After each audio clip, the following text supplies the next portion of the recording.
अपाहिज कौन? नीता एक बहुत बड़े या अमीर घर से तो नहीं थी, पर फिर भी उसके परिवार में किसी चीज की कोई कमी नहीं थी। दो भाइयों में नीता सबसे छोटी थी, तो सभी उसे बहुत प्यार करते थे। वह दिन भर उछल कूद करती रहती। उसकी हंसी खिलखिलाहट से हर दम सारा घर गूंजता रहता। दादा दादी, माँ पापा, दोनों भाई सबके लिए प्यारा सा खिलौना थी। हर दम चहकती रहती। पर कहते हैं जो किस्मत में लिखा हो वो होकर रहता है। एक दिन सर्दियों की रात सभी बाहर आंगन में आग जलाकर बैठे थे। तभी नीता भी वहां आ गई और सबके बीच बैठ गई। पर न जाने कैसे एक जलती हुई लकड़ी उचक कर सीधे नीता के पैर पर आ गई और वह जोर जोर से रोने लगी। दादी ने हाथ से लकड़ी को उठाकर दूर फेंक दिया और नीता को गोद में उठाकर भीतर ले गई। उसके पैर पर बर्फ रखी जिससे नीता को थोड़ी ठंडक मिले, पर वह रोए जा रही थी। सब बहुत बुरी तरह घबरा गए। भाई ने पानी डालकर सारी आग बुझा दी। माँ पापा उसे डॉक्टर के पास ले गए। डॉक्टर ने उसके पैर को देखा, बोले ज़्यादा तो नहीं जला, मगर उन्होंने जो कहा सुनकर माँ के तो होश ही उड़ गए। डॉक्टर साहब ने बताया, वैसे तो तब ठीक है, पैर ज़्यादा नहीं जला, मगर पैर पर जलती लकड़ी गिरने से उसकी तेज आंच पैर के भीतर तक पहुंच गई, जिस कारण उस हिस्से की नस थोड़ी दब गई है। हो सकता है अब इसे चलने में थोड़ी दिक्कत आए। मैं दवा लिख देता हूँ, कुछ दिन में घाव भर जाएगा। अब आप इसे घर ले जा सकते हैं। माँ पापा उसे घर ले आए। दवा लगाने पर नीता को थोड़ा आराम मिला। वह बहुत रोई भी थी, तो उसे रास्ते में ही नींद आ गई और वो माँ की गोद में ही सो गई। घर आकर माँ ने उसे बिस्तर पर सुलाया। दादा दादी और भाई सभी बहुत व्याकुल हो रहे थे कि नीता ठीक तो है ना। क्या क्या कहा डॉक्टर ने? माँ कुछ बताने की हालत में नहीं थी। पापा ने सबको बताया, जिसे सुनकर सब अवाक रह गए। पर उस वक्त नीता तो सो गई, सबकी नींद जैसे उड़ गई हो। सब यह सोच रहे थे कि अब क्या होगा। खैर, वक्त हर दर्द का मरहम होता है। सब धीरे धीरे सामान्य हो गए। नीता को चलने में कोई तकलीफ नहीं थी, बस थोड़ा पैर लचक कर चलती थी। पर वह घर के बाहर सभी काम बहुत अच्छे से कर लेती थी। उसे किसी भी काम के लिए किसी की कोई ज़रूरत नहीं पड़ती थी। उसके घर वालों ने उसे अंदर से बहुत मजबूत बना दिया था। उसने खुद को लाचार नहीं समझा और ना ही घर वालों से उसे कभी अपाहिज माना। पर हमारा समाज आज भी इस मामले में थोड़ा पीछे है। यहाँ आज भी लड़का लड़की में भेद किया जाता है। लड़के में लाख कमी पर चल जाती है, पर लड़की की एक छोटी सी कमी भी उसकी सारी खूबियों को फीका कर देती है। बस नीता की इस छोटी सी कमी के कारण उसकी शादी में दिक्कत आ रही थी। नीता सुंदर, सुशील और गुणवान थी।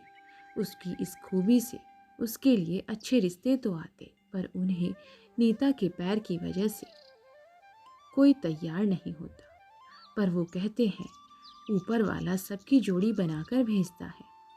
दूर के रिश्तेदार ने नीता की बात चलाई और वह लड़की देखने के लिए राजी भी हो गए।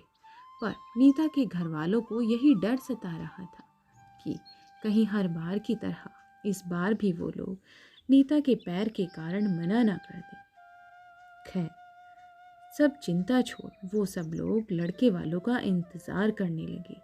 नीता इन सब से तंग आ गई थी। उसने पहली बार लग रहा था कि उसमें कोई कमी है, पर फिर भी वह बेमन से तैयार हो गई। सब चाय नाश्ता करने के बाद देखा देखी शुरू हुई। नीता की माँ ने उसे सब कुछ साफ साफ बताना मुनासिब समझा। उनकी बातें सुनकर लड़के की माँ ने कहा, बहन जी, आपके रिश्तेदार ने सब कुछ पहले ही बता दिया। हम सब में कुछ न कुछ कमी तो होती ही है। हमें आपकी बेटी पसंद है। उन्होंने अपने बेटे से पूछा तो उसने भी हाँ में सिर हिला दिया। सबकी खुशी का कोई ठिकाना ही नहीं रहा। नीता भी बहुत खुश थी कि उसकी कमी को नज़रअंदाज करते हुए उन्होंने शादी के लिए हाँ कर दी। बड़ी धूमधाम से नीता की शादी हुई। शादी में कोई कसर ही नहीं छोड़ी। वो सब कुछ किया जो एक माँ बाप अपनी बेटी के लिए करते हैं। विदाई के समय सब बहुत खुश थे कि हमारी बिटिया का घर बस गया। वहाँ नीता का भी अपने ससुराल में गृह प्रवेश हुआ। मुंह दिखाई की रस्म में थोड़ी बहुत खुसर फुसर हुई, मगर माहौल शांत ही रहा। उसके घर में उसकी सास, एक देवर और उसके पति रवि, और उसे मिलाकर कुल 4 सदस्य ही थे। नीता हर काम में निपुण थी, सो उसने आते ही सारा घर संभाल लिया। वह घर का और सबका पूरे अच्छे से ख्याल रखती, किसी को कोई भी शिकायत का मौका ही नहीं देती। घर पर सब कुछ ठीक ठाक ही था। देवर की किसी कंपनी में अच्छी पोस्ट थी और रवि भी किसी कंपनी में काम करता था, यही बताता था। नीता की सास ने जब नीता के पापा से रवि के काम के बारे में पूछा, पर यहाँ आकर नीता ने देखा कि सारी जिम्मेदारी उनके छोटे भाई पर ही थी। घर खर्च भी छोटे भाई की कमाई से ही चलता था। यह बात उसकी माँ को अच्छी नहीं लगी कि रवि का कामकाज में ज़्यादा कोई मन ही नहीं लगता और ना ही वो कोई काम बंद कर करना चाहते। उनकी माँ का सोचना था कि शादी हो जाएगी, जिम्मेदारी पड़ेगी तो सब ठीक हो जाएगा। नीता की नई नई शादी हुई थी तो वह कुछ ज़्यादा बोल भी नहीं सकती थी, पर उसके मन में ये सवाल चल रहे थे। कुछ दिन तो यूं ही बीत गए। नीता की हर ज़रूरत तो उसके घर वाले पूरी कर देते थे। कोई भी तीज त्योहार उसकी मम्मी हर सामान पहले लाकर भेजती थी। पर ऐसा कितने दिन चलता? आखिर कब तक वह अपनी ज़रूरतों के लिए अपने मायके वालों पर निर्भर रहती? हर लड़की के अरमान होते हैं कि उसका पति उसकी ज़रूरतों को पूरा करे, पर रवि तो कभी कोई चीज़ पर ध्यान ही नहीं देता था। उसे तो लगता था अच्छा है, उसे कोई जिम्मेदारी नहीं है। ससुराल वाले उसकी पत्नी की सारी जिम्मेदारी, ज़रूरतें पूरी कर देते हैं। और तो और वह भी अपनी फरमाइश रख देता था। नीता को दिखाने के लिए रवि सुबह ही काम पर जा रहा हूँ कहकर निकल जाता और शाम को वापस आ जाता। पर जब कभी नीता अपने खर्च के लिए पैसे मांगती थी तो वह कहता, तुम्हें पैसों की क्या ज़रूरत है? 2 वक्त की रोटी और पहनने को कपड़े मिल रहे हैं तो चुपचाप पड़ी रहो। नीता को ये बातें चुभती, पर वह यह सोच कर रह जाती कि वक्त के साथ सब ठीक हो जाएगा। कुछ दिन ऐसे ही बीते। फिर पता चला कि नीता प्रेग्नेंट है। ये खबर सुनकर सभी बहुत खुश हुए। पहली डिलीवरी मायके में होती है, इसलिए नीता के घर वाले उसे घर ले आए। नीता की सास ने भी उसे खुशी से भेज दिया। रवि तो पहले ही जिम्मेदारियों से भागता था, सो उसने भी कोई आपत्ति नहीं जताई। नीता ने एक प्यारे से बेटे को जन्म दिया। अब उसे लगा कि शायद बच्चे के जन्म के बाद रवि पर जिम्मेदारी आएगी और सब ठीक हो जाएगा। पर जब वह अपने ससुराल लौटी तो पता चला कि रवि और भी लापरवाह हो गए, शराब भी पीने लगे। उस दिन तो वह बहुत शराब पी कर आए। नीता ने जब पूछा कि आपने इतनी शराब क्यों पी, तो कहने लगा, मेरा बेटा हुआ है तो खुशी में मैं तो पीऊँगा और पिलाऊंगा भी। रवि की आदतें दिन पर दिन बिगड़ती जा रही थी, या यूं कहिए वह एक बिगड़ा हुआ लड़का ही था। इसी कारण उसकी माँ ने इस रिश्ते के लिए हाँ कर दी थी, ताकि उनके लड़के की कमी छुप जाए और लोग समझे कि बहू अपाहिज थी। फिर भी लड़के ने कोई नाक नुक्कड़ नहीं की, एक लड़की का जीवन संवार दिया। नीता रवि को समझाने का प्रयास करती, उसकी बातों का रवि पर कोई असर नहीं होता। सासू माँ का भी बेटों पर नियंत्रण नहीं था। दोनों अपनी मर्जी के मालिक थे। देवर ने भी अपनी मनपसंद की लड़की से शादी कर ली और देवरानी आते ही अलग हो गई। अब जब देवर अलग हुए तो उन्हें खर्चा पानी करना बंद कर दिया। अब घर खर्च कैसे चलता, हर चीज़ की दिक्कत होने लगी। लेकिन रवि पर इसका कोई असर नहीं हुआ। वह उसी तरह पीता खाता और तो और उसने काफ़ी लोगों से उधार कर लिया। कर्ज मांगने वाले अब घर आने लगे। ऐसी हालत में नीता ने कोई काम करने का सोचा।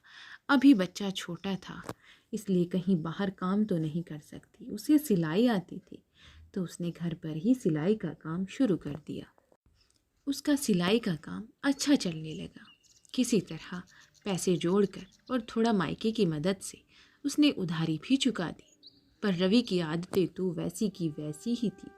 नीता को काम करता देख वह अपनी ज़रूरतों के लिए भी नीता से ही पैसे मांगता। ना देने पर नीता से गाली गलौज करता, उसे मारता और उसे लंगड़ाने को लेकर ताने देता। वह यह कहकर उसे दबाता कि मैंने तुमसे शादी करके तुम पर एहसान किया है, वरना तुम जैसी अपाहिज लड़की से शादी कौन करता। नीता रोती, उसे समझाती कि अपने लिए ना सही अपने बच्चे के लिए ही आप सब गलत आदतें छोड़ दें। हम दोनों मिलकर कमाएंगे, अच्छे से रहेंगे। पर रवि को तो बैठकर खाने की आदत हो चुकी थी। सब कुछ ठीक होते हुए भी वह एक अपाहिज की ज़िंदगी जी रहा था। एक ऐसा अपाहिज जो ना खुद की देखरेख कर सकता और न दूसरों की। नीता मन ही मन विचार कर रही थी कि अपाहिज आखिर है कौन। तो कहानी को आप व्यर्थ में ना लें, सीख समझ कर पढ़ें। और कहानी पढ़ने के लिए आपका बहुत बहुत धन्यवाद।